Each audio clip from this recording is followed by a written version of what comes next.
IPL 2025 में Kolkata night Riders और Punjab Kings पहली बार आमने सामने हो रही हैं। मुल्लापुर स्टेडियम में ये मुकाबला खेला जाएगा, लेकिन कह सकते हैं जब पहली बार ये मुकाबला होगा उसमें कुछ चीज़ें देखने को मिलेंगी, वो हैरान करने वाली होंगी।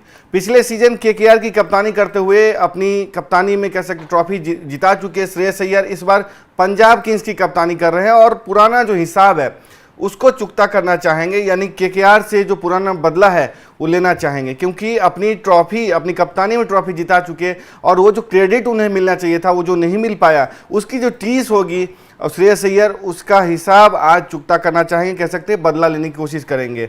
ये मुकाबला कह सकते हैं 31वां मुकाबला है और दोनों ही टीमें कह लें कि बराबरी पर नजर आ रही हैं। 5वें 6ठे स्थान पर अगर देखें, 5वें पे आपको नजर आती है पंजाब किंग्स, 6ठे पर नजर आती है केकेआर। ऐसे में दोनों टीमें कह सकते हैं मैच को जीत करके आगे बढ़ने की कोशिश करेंगे और जीत का जो लय है उसको बरकरार रखने की कोशिश करेंगे। आपको बताएं कि Kolkata night Riders defending champion है और 6 में से 3 जीत के साथ और 3 हार के साथ कह सकते हैं कि अभी पॉइंट्स टेबल में बात करें तो वो आपको 5वें स्थान पर नजर आती है, जबकि 6ठे स्थान पर पंजाब किंग्स नजर आती है। दूसरी तरफ अगर बात करें कि हेड टू हेड मुकाबलों की बात करें तो उसमें पंजाब किंग्स ऑल्दो 12 मैच ही जीत पाई है, लेकिन इस बार काफ़ी मजबूत नजर आ रही है। चाहे श्रेयस अय्यर की बात करें, प्रियांश आर्या की बात करें, चाहे प्रभ सिमरन सिंह की बात कर लीजिए या शशांक सिंह की बात कर लीजिए, टीम काफ़ी दमदार नजर आ रही है और इस श्रेयस अय्यर की कप्तानी में हमने देखा भी किस तरीके के प्रदर्शन हाल के दिनों में हुए हैं। दूसरी तरफ अगर केकेआर की बात करें तो 21 मुकाबलों में उसकी जीत हुई है और इस बार कह सकते हैं कि टीम जो पिछला मुकाबला जीत करके अपने आप को काफ़ी मजबूत स्थिति में पा रही है और वो इसी लय के साथ इस मुकाबले में भी उतरेगी। ये पंजाब का कह सकते हैं होम ग्राउंड है, वहाँ पे एक होम एडवांटेज लेने की कोशिश करेगी, लेकिन जो हेड टू हेड मुकाबले या जो पिछले मुकाबले की बात करें तो देखने की बात होगी किस तरीके से ये इस मुकाबला किधर जाता है। पिछले 5 मुकाबलों की बात करें 3 में पंजाब ने जीते हैं, 2 मुकाबले केकेआर ने जीते हैं, तो यानी कि हेड टू हेड की बनिस्बत अगर करें पिछले 5 मुकाबलों की बात करें तो उसमें पंजाब किंग्स के पास बढ़त है। इस आईपीएल में पंजाब किंग्स के लिए टॉप स्कोरर के रूप में देखें तो कप्तान श्रेयस अय्यर ही बने हुए हैं। लगातार वो शानदार पारी खेल रहे हैं, 5 मैच में 250 रन उन्होंने बनाए हैं, 97 बेस्ट स्कोर है उनका।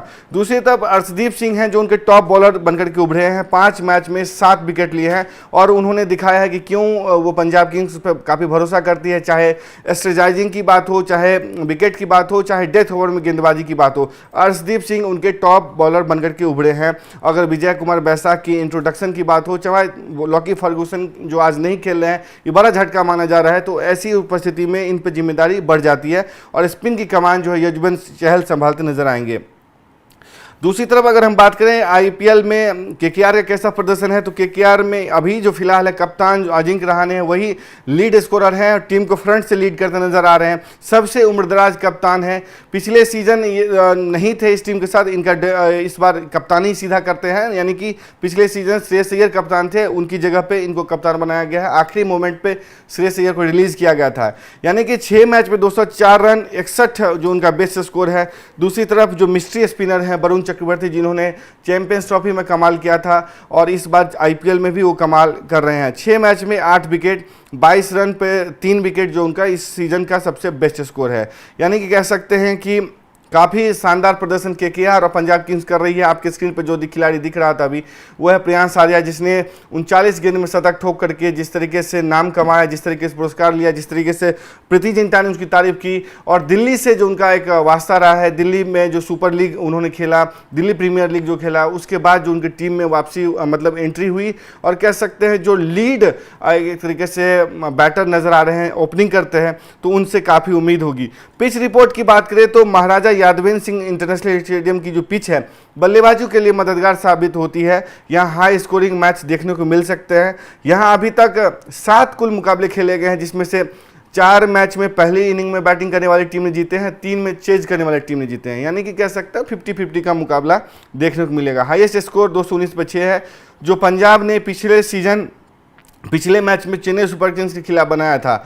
और जहां तक वेदर कंडीशन की बात है तो अभी जो मुल्लापुर स्टेडियम जो है वहां पे आपको मौसम काफ़ी गर्म नज़र आ रहा है और धूप भी है। ऐसे में कह सकते हैं शाम को बारिश की कोई संभावना नहीं है और मौसम जो है 38 डिग्री तक जा सकता है, तो बारिश की भी कोई संभावना नहीं है। ऐसे में ये पूरा मुकाबला शानदार देखने को मिलेगा। बैटिंग फ्रेंडली विकेट मानी जाती है। पिछला मुकाबला जो हुआ था चेन्नई से, उसमें पंजाब ने काफ़ी शानदार प्रदर्शन किया था, 219 का स्कोर बनाया था। तो इस मैच में भी कुछ वैसी ही पारी की उम्मीद पंजाब के बल्लेबाजों से की जाएगी। दूसरी तरफ केकेआर की बात करें तो क्विंटन डिकॉक से उनको बहुत कुछ उम्मीदें होंगी। कप्तान अजिंक्य रहाणे से बेहतर पारी की उम्मीद होगी। जिस तरीके से अजिंक्य रहाणे ने पारी खेली थी और सुनील नारायण ने जिस तरीके की गेंदबाजी की थी, उसकी बदौलत कह सकते हैं कि आज कुछ उसी तरीके की गेंदबाजी और ऑलराउंड प्रदर्शन की उम्मीद सुनील नारायण से होगी। अगर हम पॉसिबल प्लेइंग 12 की बात करें तो श्रेयस अय्यर कप्तान हैं, प्रियांश आर्य हैं और Prabhsimran Singh, Shashank Singh, Marcus Stoinis, Glenn Maxwell, Suryansh Shedge, Marco Jansen और जेवियर बार्टलेट, जो कह सकते हैं कि ये लॉकी फर्गूसन की जगह पे शामिल हो सकते हैं। युजवेंद्र चहल, अर्शदीप सिंह और नेहल वढेरा। दूसरी तरफ अगर कोलकाता की बात करें तो अजिंक्य रहाणे कप्तान, क्विंटन डिकॉक, सुनील नारायण आपको ओपनिंग करते क्विंटन डिकॉक के साथ नजर आएंगे। वेंकटेश अय्यर हैं, ये मध्यक्रम में जिस तरीके से फिनिशिंग टच दे रहे हैं उससे भी केकेआर की मजबूती मिलती है।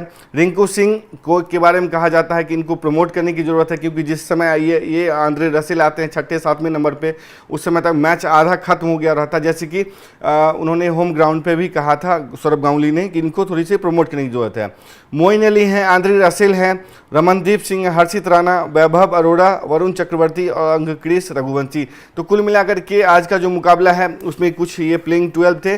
और उसके बाद कहा जाता है कि जो केकेआर का पिछला मुकाबला है, दोनों ही टीमें अपने अपने मुकाबले कह सकते हैं कि शानदार तरीके से खेल रहे हैं। ऑल्दो जो सनराइजर्स हैदराबाद में मुकाबला था उसमें पंजाब किंग्स 240 से ऊपर ज़्यादा रन बना करके भी वो मैच हार गई थी। जिस तरीके से चेज़ किया था सनराइजर्स हैदराबाद के बल्लेबाजों ने, बताने के लिए काफ़ी है कि उनको अपनी जो गेंदबाजी है उसमें ज़्यादा काम करने की ज़रूरत है। और लॉकी फर्गूसन अगर नहीं खेल रहे हैं तो इसका भी काफ़ी नुकसान उनको देखने को मिल सकता है। मार्को यानसन काफ़ी किफ़ायती साबित हुए थे, मतलब महंगे साबित हुए थे। दूसरी तरफ चहल भी काफ़ी महंगे साबित हुए थे। तो अगर ये दो प्रीमियम बॉलर आपका नहीं चल रहा है तो 240-250 का स्कोर भी कम हो जाता है। दूसरी तरफ केकेआर चेज में तो अच्छा कर रही है, लेकिन हाई मतलब अगर पहले बल्लेबाजी करती है तो स्कोर बड़ा नहीं खड़ा कर पा रही है। अगर क्विंटन डिकॉक नहीं चलते हैं, सुनील नारायण नहीं चलते हैं, तो अजिंक्य रहाणे पे सारा दारोमदार आता है। और लास्ट में कह लें कि रिंकू सिंह, आंद्रे रसेल से भी कुछ बड़ी पारी की उम्मीद केकेआर करेगी। तो कुल मिलाकर के अब कुछ ही देर में ये मुकाबला शुरू होगा। देखते हैं किस ओर ऊंट करवट बैठता है। और पॉइंट्स टेबल में जो बढ़त केकेआर को नजर आ रही है, अब देखते हैं पॉइंट्स टेबल। अगर हम फिर से आपको दिखाएं तो गुजरात टाइटंस की अब तक बादशाहत है, 6 मैच में 4 जीत 2 हार के साथ 8 पॉइंट्स। और कह सकते हैं कि अभी बादशाहत उसकी है जीटी की। दिल्ली कैपिटल्स की बात करें तो 5 मैच में 4 जीत 1 हार। जो पिछला मुकाबला हमने देखा कि दिल्ली कैपिटल्स की जो बादशाहत थी उसको चुनौती मुंबई इंडियंस ने दी और एकमात्र हार जो उसकी हुई है मुंबई इंडियंस से हुई है। दूसरी तरफ रॉयल चैलेंजर्स बेंगलुरु की बात करें, 6 मैच में 4 जीत 2 हार के साथ तीसरे नंबर पे है। और यानी कि अगर देखें तो 8 अंक में 4 टीमों के पास बराबर के हैं अंक। हालांकि मैच में डिफरेंस देखने को मिला क्योंकि लखनऊ सुपर जायंट्स ने 7 मैच खेले हैं, लेकिन 8 उसके अंक हैं। और नेट रन रेट जो है काफ़ी डिसाइसिव फैक्टर नज़र आएगा आपको आखिरी के जब मुकाबले बचेंगे उस समय। केकेआर के 5वें नंबर पे केकेआर 6 मैच में 3 जीत 3 हार के साथ 6 पॉइंट्स हैं। तो आज अगर वो जीतती है तो 8-8 पॉइंट हो जाएंगे और वो भी कह सकते हैं कि लखनऊ सुपर जायंट्स को पीछे छोड़ सकती है अगर वो मार्जिन ऑफ कह सकते हैं जो उनका विन है ज़्यादा होता है। तो पंजाब किंग्स 5 मैच में 3 जीत 2 हार के साथ आपको 6ठे नंबर पे है। एक समय लग रहा था कि धुआंधार प्रदर्शन है, लेकिन प्रदर्शन में गिरावट देखने को मिला है। पहले 2 जीते फिर हारे, फिर जीते फिर हारे, यानी कि कह सकते उतार चढ़ाव इसके प्रदर्शन में देखने को मिल रहा है। तो ये कुछ पॉइंट्स टेबल था जो हमने बताया कि आज का मैच जो जीतेगी जो टीम, वो पॉइंट्स टेबल में कह सकते हैं बढ़त हासिल कर सकती है। अगर केकेआर जीतती है तो वो कह लें कि लखनऊ सुपर जायंट्स को पीछे छोड़ करके 4थे नंबर पर पहुंच सकती है। तो देखने की बात होगी कि अजिंक्य रहाणे की कैसी कप्तानी होती है, क्या श्रेयस अय्यर पिछला हिसाब चुकता कर पाते या नहीं। आपकी जो भी राय है स्पोर्ट्स आर कमेंट बॉक्स खुला हुआ, अपनी राय जरूर दें। तब तक के लिए देखते रहें स्पोर्ट्स आर। नमस्कार।